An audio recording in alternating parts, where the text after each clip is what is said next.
அன்பார்ந்த என் இனிய நண்பர்கள் அனைவருக்கும் தங்கவேலு பொன்மணியின் வணக்கம். இன்று நீங்கள் கேட்கவிருப்பது ஜெயகாந்தன் அவர்களின் சிறுகதை மௌனம் ஒரு பாஷை. நல்ல வேளை, அவன் தனியாகத்தான் வந்திருந்தான். 5 வருடங்களுக்கு முன் எனக்கு 7 பிள்ளைகள்தான் பிறந்தன என்று நினைத்துக்கொண்டு உன்னை தலைமுழுகி விட்டேன்.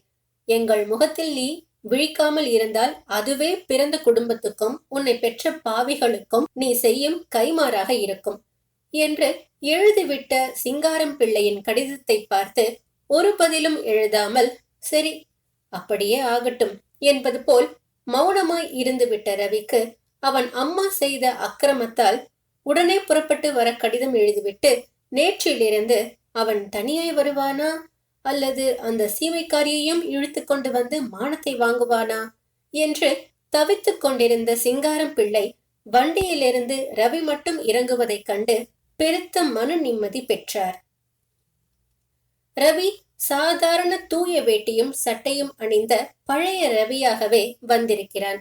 5 வருஷங்களில் 28 வயசுக்குள் ரொம்ப பெரிய மனிதன் மாதிரி மாறிவிட்டான். தலையின் முன்பக்கம் வழுக்கை விழுந்திருக்கிறது. பார்ப்பதற்கு அவன் அண்ணன் சுந்தரத்தை விட வயதானவன் மாதிரி தோன்றினாலும் ரவியின் அழகு குறைந்து விடவில்லை. நிறம் இன்னும் கூடியிருக்கிறது. சதை போட்டிருக்கிறான். அழகுக்கோ புத்திக்கோ என்ன குறைச்சல்? சின்ன வயதிலேயே தெரியும். சுந்தரம் காட்டையும் களத்தையும் சுத்தி வரத்தான் லாய்க்கன்னு. இவன் புத்தியை நம்பித்தான் பட்டணத்துக்கு அனுப்பினேன் படிக்கிறதுக்கு. படிக்க போன பிள்ளைக்கு புத்தி போச்சே அந்த வெள்ளைக்காரி பின்னாலே. அப்பா. கையிலே சூட்கேசுடன் தன்னை பார்த்து முகத்தை திருப்பிக் கொண்டவர் பின்னால் வந்து நின்று அவன் மெல்ல அழைத்தான். அவர் திரும்பி பார்க்கவில்லை. அவர் கண்கள் மட்டும் கலங்கினது அவனுக்கு தெரியாது. அவன் அவர் பின்னால் சப்தம் இல்லாமல் லேசாக சிரித்துக் கொண்டான். பிறகு கவலை தோய்ந்த குரலில் கேட்டான், அம்மாவுக்கு எப்படி இருக்கு? ஏன் இப்படி பண்ணினாங்க? இந்த வயசுலே தற்கொலை பண்ணிக்கும்படியாக என்ன நடந்துச்சு என்று அவன் ஒன்றன் பின் ஒன்றாக கேட்ட 3 கேள்விகளுக்கும் அவன் முகத்தை பார்க்காமல், கூடத்து அறையிலே படுத்திருக்கா, உள்ளே போய் பார்த்து அவளையே கேளு. இந்த வீட்டிலே ஒவ்வொருத்தருக்கும் புத்தி போவதே, கர்வம் என்று சலிப்புடன் ஒரே பதிலை சொல்லிவிட்டு திண்ணையின் மீது துண்டை விரித்து உட்கார்ந்த சிங்காரம் உள்ளே போகும் மகனை பின்னால் இருந்து பார்த்தார். பிள்ளைங்கிற பாசமே எனக்கு அத்து போச்சல்ல. அத்து போச்சுன்னு நினைச்சுக்கிறேன். பெத்தவளாலே அப்படி இருக்க முடியுமோ? அது சரி, என்ன இருந்தாலும் அதுக்காக இப்படி ஒரு காரியம் செய்வாளோ என்று மனைவியை பற்றி எண்ணிய சிங்காரம் 2 நாட்களுக்கு முன் அவள் அரளி வேரை அரைத்து குடித்து தற்கொலை செய்து கொள்ள எத்தனைத்ததன் காரணங்களை எத்தனையோ தடவைக்கு பின் இப்போது ஒரு முறை சிந்தித்து பார்த்தார். சிங்காரம் பிள்ளையின் மனைவி அலமு ஆச்சிக்கு எத்தனையோ குறைகள். மூத்த மகன் சுந்தரத்துக்கு கல்யாணமாகி 10 வருஷமாகியும் குழந்தை இல்லை. தன் ஆசைக்குரிய 2வது மகன் பட்டணத்தில் படிப்பை முடித்து கொண்டு வந்து கல்யாணம் செய்து கொண்டு வீட்டோடு பெருமையாய் இருப்பான் என்றுதான் நினைத்தாள். அந்த எண்ணமும் ஈடேறவில்லை. ரவியோ தன்னோடு தனக்கு சீனியராக வேலை பார்த்து வந்த டாக்டரான ஒரு ஐரோப்பிய பெண்ணை காதலித்து அவளைத்தான் மணந்து கொள்வேன் என்று வீட்டில் வந்து தெரிவித்து சிங்காரம் பிள்ளைக்கும் அவனுக்கும் பலத்த வாக்குவாதம் நிகழ்ந்த போதெல்லாம் அலமு ஆச்சி மௌனமாக இருந்தாள். அவளது மௌனத்தை இருவரும் தங்களுக்கு சாதகமான பாஷை என்று நினைத்து கொண்டு அவரவர் நோக்கத்தில் உறுதியாகவே நின்று உறவை முறித்துக் கொண்டார்கள். இப்பொழுது அந்த வெள்ளைக்காரியும் ரவியும் சேர்ந்து நர்சிங் ஹோம் ஒன்று நடத்தி கொண்டிருக்கிறார்கள் சென்னையில். ரவி பட்டணத்துக்கு சென்று அவளை தான் மணந்து கொண்ட செய்தியை தெரியப்படுத்திய போது அலமு ஆச்சி சந்தோஷம் அடைந்தாளா என்ற விஷயம் யாருக்கும் தெரியாது. ஆனால் சிங்காரம் பிள்ளை, அவன் உன் மகன் இல்லை, நான் தலைமுழுகிவிட்டேன், நீயும் மறந்துவிடு என்று சொன்னதற்கு வருத்தப்பட்டாளா என்ற விஷயமும் யாருக்கும் தெரியாது. அலமு ஆச்சிக்கு அதிகம் தெரிந்த பாஷை மௌனம்தான். இந்த 5 வருஷங்களில் ரவிக்கு தெரியப்படுத்தாமல் எவ்வளவு காரியங்கள் நடந்தேறின. அவனது தம்பிகளான முத்துவுக்கும் சோமுவுக்கும் 2 வருஷங்களுக்கு முன் கல்யாணம் நடந்தது. அவனுக்கு மூத்த சகோதரி காமாட்சி புருஷன் இறந்து மாமியார் வீட்டோடு இருந்தவள் புருஷன் சொத்தை பாகம் பிரித்து கொண்டு கை குழந்தையையும் தூக்கி கொண்டு தாய் வீட்டோடு வந்துவிட்டாள். பக்கத்து நகரத்தில் வாழ்க்கைப்பட்டிருக்கும் தங்கைகள் பங்கஜமும் இந்திராவும் 2 வருஷத்திற்கு ஒரு முறை தாய் வீட்டிற்கு வந்து 2 குழந்தைகளை பெற்று போனார்கள். ரவி தன் முதுகில் தூக்கி கொண்டு திரிந்த ஆசை தங்கை சுசீலா தாவணி அணிந்த பெரிய மனுஷியாகி கல்யாணத்துக்கு காத்திருக்கிறாள். 2 மாதங்களுக்கு முன்பு சிங்காரம் பிள்ளைக்கு சஷ்டியப்த பூர்த்தி நடந்தேறியது. அப்பொழுதுதான் மௌனம் கலைந்தது போல் அழைப்பு பத்திரிகைகளில் விலாசம் எழுதி கொண்டிருந்த புருஷனிடம் வந்து கேட்டாள், அவனுக்கு ரவிக்கு கடுதாசி போட்டிருக்கீங்களா? சிங்காரம் அவளை முறைத்து பார்த்தார். அவள் இல்லை என்று புரிந்து கொண்டாள். அவர் பார்வைக்கு பயந்து அவள் மௌனமாய் போகும்போதுதான் அவரும் அவள் மனத்தை புரிந்து கொண்டார். அவள் தன் பக்கம் இல்லை, ரவியின் பக்கம்தான் இருக்கிறாள் என்று. ஆனாலும் அவர் ரவியை பற்றி தீர்க்கமாய் ஒரு முடிவுக்கு வந்துவிட்டபடியால் அவனை அழைப்பதில்லை என்று உறுதியாக இருந்தார். சஷ்டியப்த பூர்த்தியும் நடந்தேறி 2 மாதங்கள் ஆகிவிட்டன. அப்பொழுதெல்லாம் அவள் சந்தோஷமாகத்தான் இருந்தாள். ரவி இல்லாத குறையை ஏதோ ஒரு சமயத்தில் யாரோ ஒருவர் உணர்ந்த போதும் நடந்த சம்பாஷணையை தவிர யாரும் பெரிதாக கருதவில்லை. அலமு ஆச்சி கூடத்தான். அவள் மௌனத்தை கண்டு சிங்காரம் பிள்ளை அப்படித்தான் நினைத்தார். இந்நிலையில் 50 வயதை கூட நெருங்காத அலமு ஆச்சி எல்லாவற்றையும் வெறுத்து அரளி வேரை அரைத்து குடித்து உயிரை மாய்த்து கொள்ள 2 நாட்களுக்கு முன் எப்படி துணிந்தாள்? ரவியை இழந்த கவலைதானோ, அல்லது காமாட்சி இளம் வயதிலேயே புருஷனை இழந்து வீட்டோடு வந்துவிட்ட சோகத்தினாலா? மூத்த மகனுக்கு பிள்ளை இல்லையே என்ற ஏக்கமா, அல்லது இவையெல்லாம் சேர்ந்த ஒரு விரக்தி நிலையினாலா? எதுவாயினும் இப்படி திடீரென்று செய்து கொள்ள வேண்டிய காரணம்? சிங்காரம் பிள்ளைக்கோ வீட்டில் உள்ள மற்றவர்களுக்கோ எதுவும் புரியவில்லை. தெய்வாதீனமாய் உடனேயே அலமுவின் காரியத்தை கண்டு வைத்தியரை வரவழைத்து முறிவு மருந்து கொடுத்தார்கள். மாமியார் மருமகள் சண்டை ஏதாவது உண்டோ என்று வைத்தியர் ரகசியமாக கேட்டார். அவள் வாயை திறந்து பேசினால் தானே சண்டையும் வம்பும் வரும். அதெல்லாம் இல்லாத குடும்பம் ஐயா இது என்றார் சிங்காரம் பிள்ளை. அப்ப வேற காரணம் இல்லை. உங்கள் 2வது பையன் ஏக்கமாகத்தான் இருக்கும். எதுக்கும் பிள்ளைகளுக்கும் எல்லாம் ஒரு வரி எழுதி போடுங்க, வந்து பார்த்தா அம்மா மனசு கொஞ்சம் மாறும் என்று சொல்லி போனார் நாட்டு வைத்தியர். சிங்காரம் பிள்ளை மனைவியின் மௌனத்துக்கெல்லாம் அர்த்தங்கள் கற்பித்து பார்த்து தான் அவள் மனசை புரிந்து கொள்ளாததற்கு மிகவும் வருந்தினார். அவளது இந்த செயலுக்கு காரணம் பூரணமாக தான் ரவியை அவளிடமிருந்து பிரித்து விட்டதே என்று கருதி அவளுக்காக என்ற முடிவில் ரவிக்கு கடிதம் ஒன்று எழுதி போட்டுவிட்டு பக்கத்து ஊரில் இருந்த பெண்களை தானே போய் அழைத்து வந்திருந்தார். இப்பொழுதோ வீடு நிறைய பெண்களும் பேரன் பேத்திகளும் மருமகன்களும் நிறைந்திருக்கின்றனர். பிரக்ஞை வந்ததும் அலமு ஆச்சி ஓவென்று முகத்தில் அரைந்து கொண்டு அழுதாள். இதெல்லாம் என்ன? எல்லோரையும் கூட்டிக்கிட்டு வந்து என் மானத்தை ஏன் வாங்கணும்? ஐயோ என் ஜென்மமே என்று புலம்பினாள். சிங்காரம் பிள்ளை கூறிய சமாதானம் எதையும் அவள் ஏற்றுக்கொள்ளாமல் அவரை திட்டி தீர்ப்பது போல் தன்னை சபித்துக் கொண்டாள். இப்போது ரவி வந்திருக்கிறான். அவனுக்கு அவர் கடிதம் எழுதி போட்டது அவளுக்கு தெரியாது. அவன் வருகை ஒருவேளை அவளது துயரத்தை மாற்றலாம் என்று சமாதானமுற்றார் சிங்காரம் பிள்ளை. ரவி வீட்டிற்குள் நுழைந்த போது உள்முற்றத்தில் விளையாடிக் கொண்டிருந்த அவனால் அடையாளம் கண்டு கொள்ள முடியாத பெரிய குழந்தைகளும் அவன் பார்த்தே இல்லாத சிறு குழந்தைகளும் ரவியை பார்த்து ஆச்சரியமும் பயமும் கொண்டு அம்மா யாரோ வந்திருக்காங்க என்று கூறியவாறு உள்ளே ஓடின. ரவி நின்று தன்னை கண்டு ஓடுகின்ற அந்த குழந்தைகளை மெல்லிய புன்னகையுடன் பார்த்தான். அப்போது கூடத்து அறையில் தூங்கிக் கொண்டிருந்த தாயின் காலடியிலேயே 2 நாட்களாய் உட்கார்ந்திருக்கும் சுசீலா மெல்ல கதவருகே வந்து உடம்பை மறைத்து கொண்டு ஒரு கண்ணை மட்டும் வெளியே தள்ளி எட்டி பார்த்து ரவி அண்ணா என்ற குரல் வெளியே வராமல் உதடுகள் அசைய ஓடி வந்தாள். அவன் கையில் இருந்த சூட்கேஸை வாங்கியவாறு வா அண்ணா என்று அழைத்த போது அவள் உதடுகள் துடித்ததற்கும் கண்கள் கலங்கியதற்கும் பிரிவு ஒன்றுதானா காரணம்? சுசி, அடே அம்மா, அடையாளமே தெரியலையே. அம்மாவுக்கு எப்படி இருக்கு என்று கேட்டுக்கொண்டே கூடத்து அறையை நோக்கி நடக்கவும், இப்பத்தான் தூங்கினாங்க அண்ணா, எழுப்ப வேணாம். எழுந்தா ஒரே புலம்பலும் அழுகையும் தான். உள்ளே வா, நம்ம தோட்டத்துல பம்ப் செட் போட்டிருக்கே, வந்து பாரேன். தட தடன்னு தண்ணி கொட்டும், அதிலே குளிச்சா ரயில்ல வந்த அலுப்பெல்லாம் தீர்ந்து போகும் என்று அவன் கையை பிடித்து இழுத்து கொண்டு ஒரு கையில் சூட்கேஸுடன் முன்னால் நடந்தாள் சுசீலா. அவளுடன் பின்கட்டுக்கு போகும் போது ஒரு வினாடி கூடத்தரை வாசலில் நின்று தூங்கிக் கொண்டிருக்கும் தாயின் முகத்தை பார்த்தான் ரவி. அவன் பின்கட்டுக்கு போகும்போது அண்ணன் சுந்தரத்தின் மனைவி ராஜம் மலர்ந்த முகத்தோடு, வாங்க தம்பி, வழி தெரிஞ்சதா என்று வரவேற்றாள்.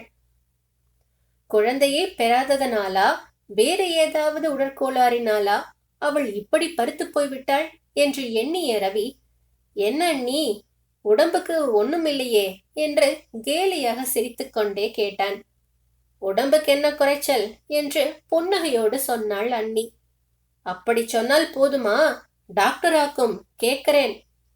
ஆமாம், ஒரு தடவை பட்டணத்துக்கு வந்து உன் ஆஸ்பத்திரியிலே காட்டணும்னு உங்க அண்ணா சொல்லிக்கிட்டே இருக்காரு. இப்ப நான் போகும்போது என்னோட வாங்களேன் என்று சொல்லிக் கொண்டிருக்கும் போதே தோட்டத்தில் இருந்து குழந்தைகள் புடை சூழ வந்தனர் இந்திராவும் பங்கஜமும். ரவி அண்ணாவா, யாரோ வந்திருக்காங்கன்னு கத்துதுங்க குழந்தைங்க, உங்க மாமாடா என்று பெரிய பையனை அவன் அருகே இழுத்தாள் பங்கஜம். அவன் பயந்து திமிரிக் கொண்டு தாயின் பின்னால் ஒளிந்து நின்றான். ஏனண்ணா, அண்ணியை கூட்டிக்கிட்டு வரலே என்று குறும்பாய் கேட்டாள் இந்திரா. இந்திராவின் கேள்விக்கு நாக்கை கடித்துக் கொண்டாள் சுசீலா. கூட்டிக்கிட்டு வரலாம், அப்பா அடிச்சு விரட்டிட்டார்னா என்று முகவாயை சொரிந்தவாறே சிரித்தான் ரவி. ஆ, விரட்டுவாரு, நாங்க கேட்க மாட்டோமா? அவ மட்டும் இந்த வீட்டு மருமக இல்லையா என்று ஜம்பம் கொட்டினாள் அண்ணி. என்னை விரட்டினதுக்கே கேட்கல, அவளுக்குத்தான் கேட்க போறீங்க என்று அண்ணியை மட்டம் தட்டினான் ரவி. அப்போது அடுக்களை ஜன்னலில் ஒரு புதுமுகம் தெரியவே, சரி சரி, வீட்டுக்கு வராத மருமகள் இருக்கட்டும், வந்தவர்களை காட்டவில்லையே என்றான் ரவி. அப்போது முத்துவின் மனைவி காஃபி கொண்டு வந்தாள். இது மீனா, முத்துவின் சம்சாரம் என்று அறிமுகப்படுத்தி வைத்தாள் ராஜம். ஜன்னலில் இருந்து அடுக்களை வாசலில் வந்து நின்ற பெண்ணை காட்டி, இது நளினி, சோமுவின் சம்சாரம் என்று சொல்லிவிட்டு ரவிக்கு அவர்களை அறிமுகப்படுத்தி வைக்க வேண்டிய நிலைக்கு வருந்தியவள் போல் பெருமூச்செறிந்தாள். மீனாவின் கையில் இருந்து காஃபியை வாங்கிக் கொண்டு அவளை பார்த்த ரவி அவள் கர்ப்பிணி என்பதை புரிந்து கொண்டு, சீமந்தம் எப்போ என்று கேட்கவே மீனா வாயை பொத்தி சிரித்துக்கொண்டு திரும்பினாள். ஏன், வெள்ளக்காரங்க எல்லா பிள்ளைக்கும் புள்ள சீமந்தம் செய்வாங்களா? இது இரண்டாவது. கண்ணன் எங்கே என்று பங்கஜம் திரும்பிய போது மார்பில் ஒட்டி கிடந்த சோற்றுப்பருக்கைகளை துடைத்து 1.5 வயது குழந்தை ஒன்றை தூக்கி கொண்டு வந்தாள் மீனா. காஃபியை குடித்த பின் ஷர்ட்டை கலற்றி கொடியில் போட்டுவிட்டு முற்றத்து மேடையில் உட்கார்ந்தான் ரவி. அவனை சுற்றி எல்லோரும் உட்கார்ந்து கொண்டார்கள். ஆமாம், அக்கா, அண்ணா, முத்து, சோமு எல்லாம் எங்கே? மாப்பிள்ளைகளையும் காணும் என்று கேட்டுக்கொண்டிருக்கும் போதே தோட்டத்திலிருந்து ரவியின் விதவை தமக்கை காமாட்சி வந்தாள். அடே ரவியா, வாடாப்பா, எங்களை எல்லாம் மறந்துட்டியா என்று அவன் அருகே வந்து உட்கார்ந்தாள். அவனை பரிவுடன் விசாரித்தாள். அவளை பார்க்கும்போது தன்னுள் ஏற்பட்ட சங்கட உணர்ச்சியை மறைத்துக் கொண்டு புன்னகையோடு பேசினான் ரவி. 1 மணி நேரத்துக்கு மேல் அவர்கள் எல்லோரும் தங்கள் குறைகளையும் துயரங்களையும் கொட்டி தீர்த்து கொண்டார்கள். ரவி எல்லோருக்கும் தகுந்த விதத்தில் சமாதானம் சொன்னான். எப்போதுமே அதிகம் படித்தவன் என்று வீட்டில் எல்லோருக்கும் அவன் மீது அன்பும் மதிப்பும் உண்டு. அண்ணனும் அப்பாவும் கூட அவன் பேச்சுக்கு மதிப்பு தருவார்கள். அவ்வித மதிப்பிற்கு உகந்த ரவி பெற்றோரை எதிர்த்து கொண்டு அந்த வெள்ளைக்காரியை கண்மறைவாக போய் கல்யாணம் செய்து கொண்டதில் எல்லோருக்கும் அவன் மீது வருத்தம் இருந்த போதிலும் வீட்டு பெண்களை பொறுத்தவரை அது ஒரு மிகப்பெரிய குற்றமாக இல்லை. என்னமோ ஆசைப்பட்டவன் கல்யாணம் செய்து கொண்டான், யாருக்கு யாருன்னு கடவுள் விதிச்சிருக்கானோ அப்படித்தானே நடக்கும் என்ற லகுவான தத்துவம் அவர்கள் மனத்தை தேற்றிவிடாதா என்ன? ஆமா, நான் தெரியாம கேக்குறேன், தப்பா நினைச்சுக்காதே. நம்ம தேசத்து பொண்ணு மாதிரி அடக்க ஒடுக்கமா மனசுக்கு தகுந்த மாதிரி நடந்துக்க தெரியுமா அவளுக்கு என்று காமாட்சி கேட்டபோது அங்கிருந்த மற்றவர்களுக்கு இதே சந்தேகம் மனசில் இருந்த போதிலும் அவள் என்னவோ அசட்டுத்தனமாய் கேட்டுவிட்ட மாதிரி சிரித்தார்கள். எதுக்கு சிரிக்கிறீங்க? அக்கா கேட்டதுல ஒன்னும் தப்பில்லையே. எனக்கென்னமோ அவள் நிறத்திலேயும் பாஷையிலேயும் நம்ம நாட்டுக்காரி இல்லைன்னு தோணுதே ஒழிய குணத்திலே அவன் நம்ம பெண்கள் மாதிரிதான். இன்னும் சொல்ல போனால் நம்ம பெண்கள் மாதிரி மொனமொனக்கிறதும் மூக்கை சிந்துறதும் தப்பு கண்டுபிடிக்கிறதும் மாதிரி குணமெல்லாம் கிடையாது. அக்கா, நீ என்னோட வந்து பாரேன். அவன் வெட்கப்படாமல் தன் மனைவியை பற்றி புகழ்ந்து பேசுவது அந்த கிராமத்து பெண்களுக்கு ஆச்சரியமாக இருந்தது. குழந்தை கிழந்த என்று காமாட்சி அடுத்த கேள்வியை முடிக்கும் முன்பே இல்லை என்று பதில் சொன்னான் ரவி. ஏண்டா, இதுக்குள்ளே வேண்டாம்னு தான் என்று அவன் சொன்ன போது அவர்கள் ரகசியமாக சிரித்துக் கொண்டார்கள். அவனையே பார்த்து மகிழ்ந்து கொண்டிருந்த காமாட்சி சொன்னாள், அம்மா அரளிவேரை கரைச்சு குடிக்க போய் உன்னை பார்க்கிற பாக்கியம் கிடைச்சிருக்கு எங்களுக்கு. இல்லைன்னா இந்த அப்பா தான் உன்னை வர சொல்லி எழுத போறாரா, நீதான் எங்களை பார்க்கணும்னு வரப்போறியா? ஆமா, என்ன விஷயம்? அம்மாவுக்கு என்ன குறை? ஏன் இப்படி பண்ணினாங்க என்றான் ரவி. குறை என்ன குறை? உன் குறையும் என் குறையும் போதாதா? அம்மா குணம்தான் உனக்கு தெரியுமே. ஊமை கொட்டான் மாதிரி எல்லாத்தையும் மனசுல வச்சுக்கிட்டு குமரிக்கிட்டு இருக்கு. 5 வருஷமா பார்க்காத உன்ன அப்பா சஷ்டி அப்த பூர்த்திக்காவது பார்க்கலாம், அதுக்கப்புறம் அவர் கோபமும் தணிஞ்சு போயிடும்னு நினைச்சிருக்கு. அந்த நம்பிக்கையும் போயிடுச்சு. இப்படி ஏதாவது பண்ணினாலாவது அப்பா குணம் மாறாதான்னு செய்திருக்கும். அப்பா மேல அம்மாவுக்கு மனசு ரொம்ப வெறுத்து போச்சு. இப்ப கூட அவரை கண்டாத்தான் அழுகையும் புலம்பலும் அதிகமாகுது. பாவம், அப்பா என்னதான் வீம்பு பேசினாலும் அம்மா உசுருக்கு ஆபத்துன்னு தெரிஞ்சு பதறி போனாரு. இப்ப திண்ணையை விட்டு உள்ளே வரதே இல்லை. கூடத்த அறைக்குள்ளே போறதுக்கே பயப்படுறாங்க அப்பா. என்ன இருந்தாலும் இந்த அம்மா இப்படி ஒரு அக்கிரமம் பண்ணி இருக்கவே வேணாம். ஊரார் என்ன பேசிக்கிறாங்க தெரியுமா? மருமகள் கொடுமைன்னு கதை கட்டி விடுறாங்க. பாவம், நம்ம வீட்டு மருமகளுங்க யாருக்கு பொல்லாதவங்களா இருந்தாலும் மாமியார் மாமனார் விஷயத்தில் எவ்வளவு பக்குவமா நடந்துக்கிறாங்கிறது ஊருக்கு தெரியுமா? என்னவோ கடவுள் புண்ணியத்துல அம்மா பழி ஏற்படுத்தாம பொழைச்சிடுச்சு என்று காமாட்சி சொல்லும் போது இதற்கெல்லாம் நானா காரணம் என்று குழம்பி உட்கார்ந்தான் ரவி. சரி சரி, நீங்க வெயிலுக்கு முன்னே போய் குளிச்சிட்டு வாங்க என்று அவனை துரிதப்படுத்தினாள் அண்ணி. சுசீலா தயாராக வைத்திருந்த சோப்பு பெட்டியும் டவலையும் எடுத்துக்கொண்டு தோட்டத்து பக்கம் போன ரவி 5 வருஷங்களில் தோட்டத்தில் ஏற்பட்டிருக்கும் மாறுதல்களை ஆச்சரியத்துடன் பார்த்தான். அவன் மனசை மிகவும் கவர்ந்தது அந்த பலா மரம்தான்.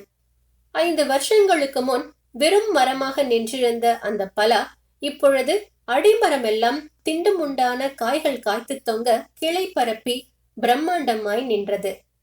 கிளைகளை விட அடிமரத்தில்தான் காய்கள் அதிகமாக இருந்தன. அந்த காய்களின் சொரசொரப்பை தடவி பார்த்தே சுளையின் இனிப்பை கற்பனை செய்து கொண்டான் ரவி. போகும்போது கொண்டு போகலாம், அவளுக்கு பலாப்பழம் ரொம்ப பிடிக்கும் என்று தன் மனைவியை பற்றி நினைத்து கொண்டான். தன் அண்ணனுக்கோ தம்பிமார்களுக்கோ மாப்பிள்ளைகளுக்கோ தன் மீது வருத்தம் ஏதுமில்லை என்று எல்லோரும் உட்கார்ந்து சாப்பிடும் போதே உணர்ந்து கொண்டான் ரவி. அவனோடு பேசவும் சாப்பிடவும் மறுத்துவிட்ட தந்தையின் வீம்பு இன்னும் தளரவில்லை என்று புரிந்து கொண்டான். மத்தியான சாப்பாட்டுக்கு பின் கூடம் நிறைய எல்லோரும் உட்கார்ந்திருந்தார்கள். 2 மாப்பிள்ளைகளுடன் சிங்காரம் பிள்ளை திண்ணையில் உட்கார்ந்திருந்தார். அந்த பாவி மனுஷன் உன்னையும் வரவழைச்சிட்டாரா? அட தெய்வமே, என்னை ஏன் இப்படி எல்லோருமா சேர்ந்து அணு அணுவா வதச்சு கொள்றீங்க என்று அழுகை குரலில் அலறும் அலமு ஆச்சியின் குரல் உள்ளே இருந்து ஒலித்தது கேட்டு சிங்காரம் பிள்ளையும் மாப்பிள்ளைகளும் திடுக்கிட்டு எழுந்தார்கள். சிங்காரம் உள்ளே ஓடினார். ரவி வந்தால் அவன் மறுபடியும் தன் குடும்பத்தில் ஒருவனாக விளங்குவதைக் கண்டால் அலமு ஆட்சியின் மனம் மாறும் என்று நினைத்தவர்கள் எல்லாம் வியர்த்து விதிர்த்து நிற்க, அவனை கண்டதும் அலமு ஆட்சி முகத்தில் அரைந்து கொண்டு குமுறி அழுதவாறு படுக்கையில் புரள்வதை சிங்காரம் பிள்ளை ஓடி வந்து பார்த்து ஒன்றும் புரியாமல் பதைத்தார். அம்மா, நான் எங்கே இருந்தாலும் உன் அன்பு என் மேலே குறைவில்லாமல் இருக்குங்கிற தைரியத்திலே தான் உன்னை பிரிஞ்சு இருக்கேன். அப்போவெல்லாம் நீ பேசாம மௌனமா இருந்துட்டு இப்ப இந்த மாதிரி உன் உயிரையே பூக்கிக்க நீ ஏம்மா முயற்சி பண்ணினே? அம்மா, நான் வந்தது உனக்கு பிடிக்கலையா? என்னை பார்க்கவே உனக்கு மனசில்லையா என்று அவள் படுக்கையில் அமர்ந்து அவள் கைகளை பற்றி கொண்டு கெஞ்சினான் ரவி. அவன் வார்த்தைகள் அவள் புலம்பலையும் அழுகையையும் குறைத்தன. அவள் குழந்தை போல் விம்மினாள். கண்கள் கலங்கி நீரை கொட்ட அவனை பார்த்து மௌனமாய் சிறு குரல் பாய்ச்சி அழுதாள். உங்க யார் மேலையும் எனக்கு வருத்தமோ கோபமோ இல்லேடா கண்ணா, நான் தான் பாவி என்று அவன் கைகளை பிடித்துக்கொண்டு புலம்பினாள் அலமு ஆச்சி. அவள் புலம்பி அழுது ஓயும் வரை மௌனமாய் அவள் அருகே உட்கார்ந்திருந்தான் ரவி. அவள் மனத்தை மாற்றி குடும்பத்தில் இப்பொழுதும் சில நாட்களாய் ஏற்பட்டிருக்கும் இருக்க உணர்வை அவன் தளர்த்தி வைப்பான் என்ற நம்பிக்கையில் எல்லோரும், சிங்காரம் பிள்ளை உட்பட, கூடத்தில் காத்து இருந்தனர். அம்மா, இப்ப உன் மகன் வந்திருக்காங்கிறத மறந்துட்டு டாக்டர் என்கிற முறையிலே பேசணும். எங்கே கையை நீட்டு என்று அவள் நாடியை பரிசோதிக்க ரவி முனையும் போது, வேண்டாண்டா ரவி என்று அழுதாள் அலமு. அலப்படாது என்று அவளை எச்சரித்துவிட்டு ஆழ்ந்த சிந்தனையோடு அவள் நாடியை பரிசோதித்தான். பின் அவள் இமைகளை விலக்கி கண்களை பார்த்தான். லேசாக புன்முறுவலுடன் வாசற்படியில் நின்றிருந்த சுசிலாவை போகச் சொல்லி சைகை காண்பித்த பின் அறைக்கதவை சற்று மூடிவிட்டு தாயிடம் என்னவோ அந்தரங்கமாய் விசாரித்தான். அறைக்குள்ளிருந்து ஆத்திரமும் புலம்பலும் ரவியின் சமாதான குரலும் வெளியே கேட்டன. ரவி, என் மானத்தை காப்பாத்தடா, கடவுள்தான் உன்னை இங்கே அனுப்பியிருக்கார். சும்மா இரு அம்மா, கண்டபடி உளரப்படாது.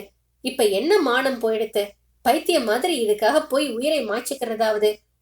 ஓ, இதுவே வேற நாட்டுலன்னா எவ்வளவு கௌரவத்துக்கும் பெருமைக்கும் உரிய விஷயம் தெரியுமா? நீ ரொம்ப புண்ணியம் பண்ணித்தான் இருக்கணும். பொறாமையில யாராவது கேலி பண்ணினாக்க பண்ணிட்டு போகட்டுமே அம்மா. இந்த தாய்மைதான் ரொம்ப சிறப்பானது. ஐயோ அம்மா, இதுக்காகவா நீ இப்படி ஒரு காரியம் பண்ணினே? அம்மா அம்மா என்று சிரித்துக்கொண்டே ரவி வெளியே வரும் முன் கூடத்தில் மற்றவர்களோடு நின்றிருந்த சிங்காரம் பிள்ளை தோட்டத்து பக்கம் நழுவி விட்டார். விஷயம் எல்லோருக்கும் புரிந்திருக்குமோ என்ற சம்சயத்துடன் உள்ளங்கைகளை சேர்த்து இறக்கியவாறு, ஒரு குட் நியூஸ், நம்ம அம்மா நமக்கு ஒரு தம்பியோ தங்கச்சியோ தரப்போறாங்க என்று சொன்னதும் அங்கிருந்தோர்களிடையே ஓர் அசிங்கமான மௌனம் நிலவியது. கூடத்து பெஞ்சில் அமர்ந்திருந்த மாப்பிள்ளைகள் இருவரும் சிரித்தனர். அந்த சிரிப்பு அலமு ஆட்சியின் உடல் முழுவதும் ஊசியாக வந்து தைத்தது. அதில் ஒருவன் சொன்னான், சரிதான், கல்யாணமாகி 2 மாசம் ஆச்சு, இன்னும் கொஞ்ச நாள்ல வளைகாப்பு நடக்கும். இதில் கேலிக்கோ சிரிப்புக்கோ ஒண்ணுமில்லை. எத்தனையோ குடும்பத்தில தாயும் மகளும் ஒரே சமயத்தில் பிரசவிக்கிறது இல்லையா? அம்மா 16 வருஷமா சுசீலாவுக்கு அப்புறம் குழந்தையே இல்லாம இருந்துட்டு இப்ப இருக்கிறதுனால உங்களுக்கெல்லாம் ஆச்சரியமாகவும் அவமானமாகவும் இருக்கு. அவங்களும் நீங்களும் இனிமே இல்லைன்னு முடிவு பண்ணிட்டதுதான் இது ஒரு அதிசயமா தோன்றதுக்கு காரணம். உண்டுங்கிறதை இல்லைன்னு முடிவு பண்றதுக்கு நாம் யார்? நம்ம முடிவு தப்பா போனா அதுக்காக நாம் தான் வெட்கப்படணும். என்னை பெற்றவள் இந்த வயசிலும் பெண்மையின் பிறவிக்கே அர்த்தமாய் ஒரு தாயாய் விளங்குவதில் எனக்கு சொல்ல முடியாத பெருமை உண்டாகுது என்ற ஆனந்த உணர்வில் சொல்லிக் கொண்டிருக்கும் போது தன் அண்ணி முகத்தை முறுக்கிக் கொண்டு உள்ளே போவதை கவனித்தான் ரவி. அவளுக்கு அவள் குறை. டேய், என்கிட்ட வந்து விளையாடினீங்கன்னா கம்பு முறிஞ்சு போகும் என்று தோட்டத்தில் சோமுவையும் அவனிடம் இருந்த பேர குழந்தைகளையும் கைத்தடியால் விரட்டி கொண்டிருக்கிறார் அப்பா. சோமு எப்போதுமே அப்பாவிடத்தில் தாராளமாய் பழகி விளையாடுவான். என்ன இருந்தாலும், டேய் சோமு, என்ன அங்கே அப்பா கிட்டே என்று ரவி சப்தம் போட்டான். ஒண்ணுமில்ல என்று சோமு அப்பாவிடமிருந்து பின்வாங்கினான். 2 நாட்கள் ஆயின. வீட்டிற்குள் திடீரென்று ஒருவித சங்கடமான மௌனம் கொலுவிருந்தது. யாரும் ஒருவருக்கொருவர் பேசிக்கொள்ளவில்லை. அந்த மௌனத்தில் ஒவ்வொருவர் கண்களிலும் 1000 குத்தல் பேச்சுகளும் குதர்க்க மொழிகளும் பிரதிபலித்தன. வாய்க்குள் சிரித்துக் கொண்ட இளைய மருமகள் மாரையும் ரவி கவனித்தான்.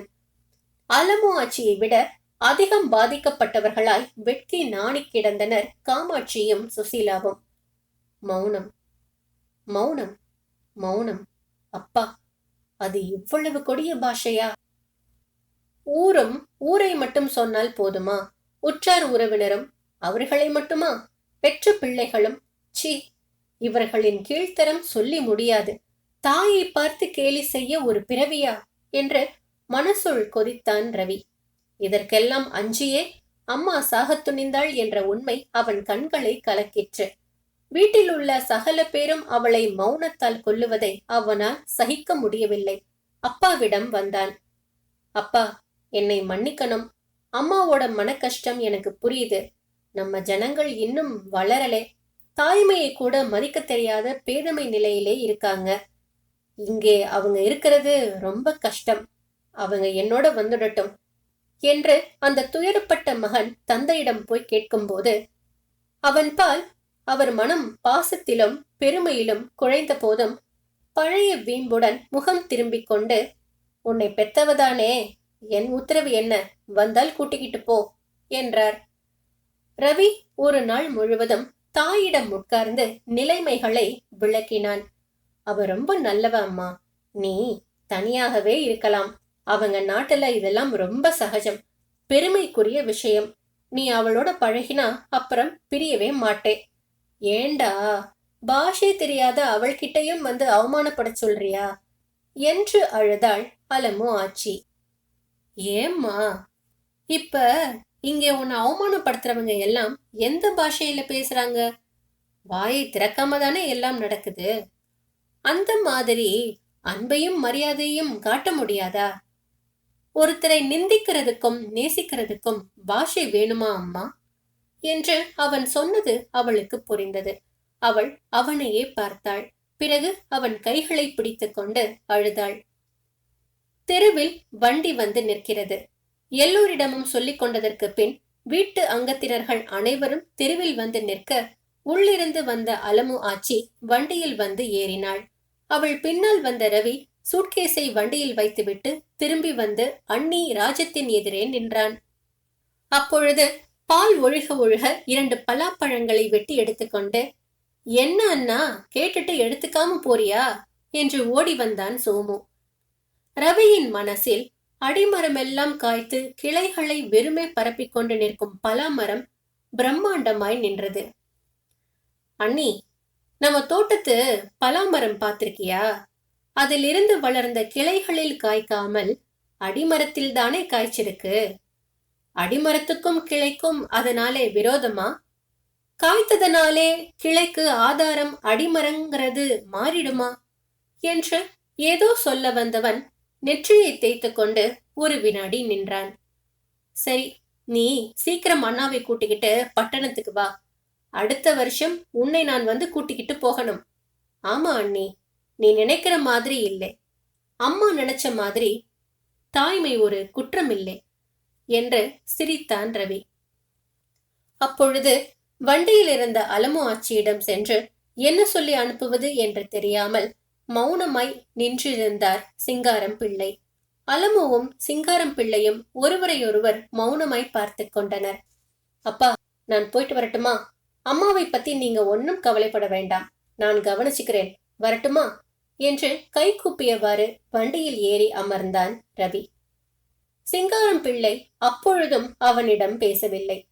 பேச வாயோ வார்த்தைகளோ இல்லை. ஹிருதயம் மட்டும் கண்களில் தெரிந்தது. வண்டி தெருமுனையில் திரும்பும் வரை ரவியையும் அலமு ஆச்சியையும் பார்த்து கொண்டே தெருவில் நின்றிருந்தார் சிங்காரம் பிள்ளை. இதன் தொடர்ச்சி அடுத்த பதிவில் நீங்கள் கேட்கலாம். இந்த சிறுகதை அடுத்த பதிவில் முடிவு பெறும். இதை கேட்டதற்கு நன்றி. பிடித்திருந்தால் இந்த சேனலை சப்ஸ்கிரைப் செய்து உங்கள் நண்பர்களுக்கு ஷேர் செய்யவும். இன்றைய பொழுது இனிதாக அமைய நல்வாழ்த்துக்கள். நன்றி.